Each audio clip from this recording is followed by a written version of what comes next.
Teachers hurt on the job in Indiana classrooms. A disturbing reality uncovered by Call 6 Investigates. Those numbers to me are just so high, and something has to be done because really we shouldn't be having any.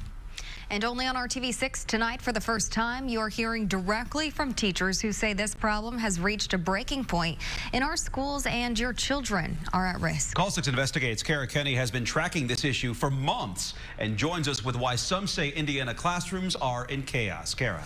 Mark, we put together a survey asking teachers if they've been injured on the job and if their injury was caused by a student.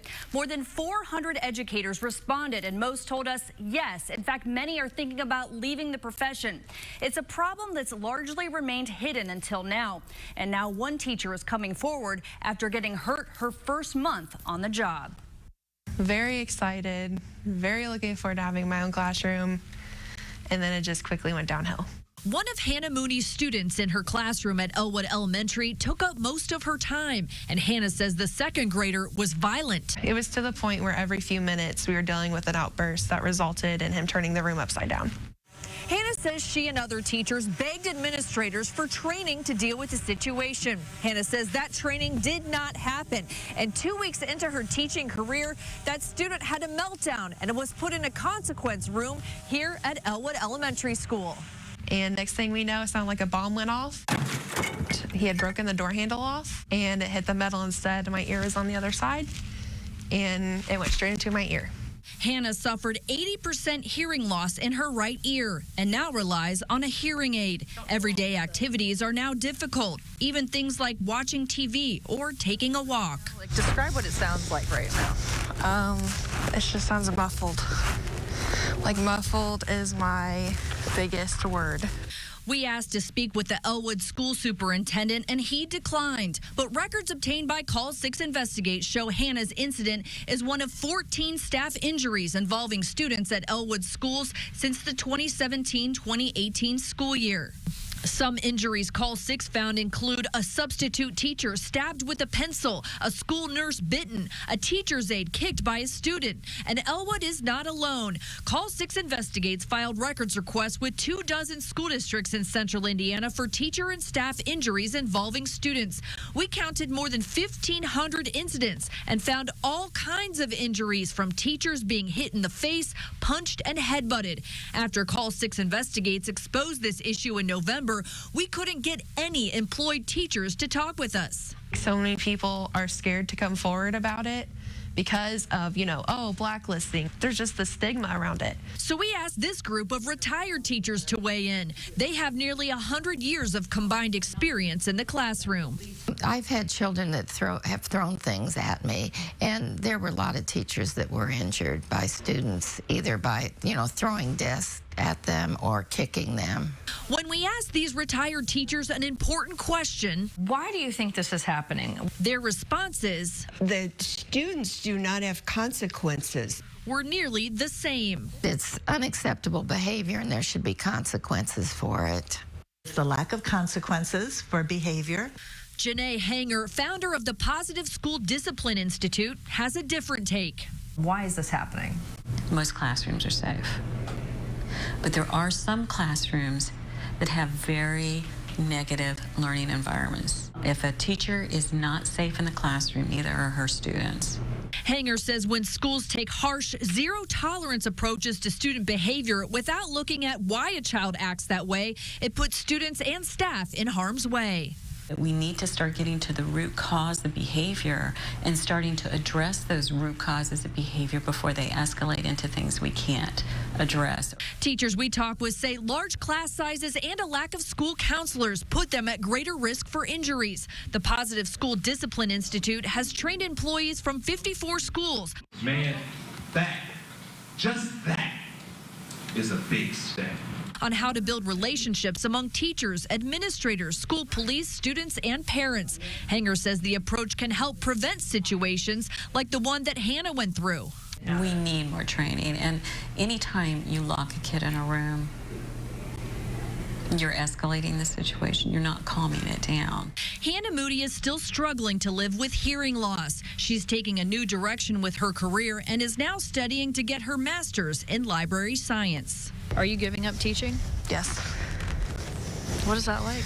Heartbreaking, sad, because that's what I wanted to do. But to go back in the classroom, I don't trust anyone anymore. I don't trust that I'll be supported. As you can imagine, this was a difficult story for Hannah to share. This was her lifelong dream, to teach, and now she tells me she can no longer imagine being in a classroom again because of what she went through. And Kara, how does this problem of teachers getting injured actually get fixed? Yeah, it's a really difficult problem to solve. This is a big problem with not a whole lot of solutions, at least not easy ones. Class sizes are growing in some schools. Training is great, but school districts have to consider how to pay for it. And the other side of all this, the parents. Some people blame the parents for kids that are out of control, and that's where our story continues right now on our website and in the RTV6 app. You can read about some of the struggles parents have when it comes to this issue. One mom we spoke with says children who get violent and their parents are not bad people. There's always a backstory, and I guarantee that the majority of the parents are fighting just as hard as I do to get their kids the services they need. And I guarantee none of the kids are bad kids. You can hear more from the mom online, and we'll have much more from her tonight on the news at 11 as well. Our Call 6 investigation found hundreds of Indiana teachers injured on the job by their own students. We took our findings here to the State House to find out what state lawmakers have to say about it. Hannah Moody was a teacher in Elwood, but she left the profession after losing 80% of the hearing in her right ear. So you lost almost all of the hearing in this ear. Yeah. Yeah, and I was dizzy for a long time, like my equilibrium was off, which is strange. The injury happened during a second grader's outburst. She says she didn't get training at her school, nor did she learn about preventing injuries when she was in college. That's just something they don't even really teach you in college, you know. Our Call 6 investigation surveyed 24 school districts and found incident after incident of teachers injured on the job by their own students. We took our findings to state lawmakers, including one who is a teacher. What was your reaction or your response to our investigation? So I watched that story twice. Actually, I'm not surprised. I feel like this is happening all over, and I'm in my 32nd year of teaching, and so I've seen many of these issues ramp up repeatedly over the last, especially 5 or 6 years. Representative Melanie Wright says she's never been injured, thankfully, but says Indiana needs to invest more money in school social workers and counselors and reduce its emphasis on test scores. So instead of having that playtime and that social skills development time that we usually see in kindergarten and part of first grade, that's kind of being pushed out or pushed down to pre-K if kids are lucky enough to go. Representative Dale Devon filed House Bill 1283. It urges colleges and universities to include trauma-informed training for future teachers. So when a child has a meltdown or an outburst, the teacher can recognize a child that's dealing with trauma in their life and try to get them and help them manage that child a little bit better, that they're not just throwing them out in the street, so to speak, or to the principal's office. Students today are dealing with poverty, drug use, and domestic violence in the home. And when these kids come to school with those issues, they're really not in the mindset of learning. Do you think this bill would help reduce teacher injuries? I think it would help teacher injuries. I think it would help teachers' success rate. I think it will keep our teachers in the classroom much longer and help them succeed. The Indiana State Teachers Association supports the legislation. Creating a safe and supportive learning environment for all kids builds resilience in students who experience trauma. Public schools play an integral role in neutralizing the negative impact trauma has on kids' health and their ability to learn. Representative Devon says the hope is to eventually train all Indiana teachers, but he says this bill is a good first step. Hannah Moody supports lawmaker efforts to train teachers on student trauma. I feel like this is acknowledging that it's a problem.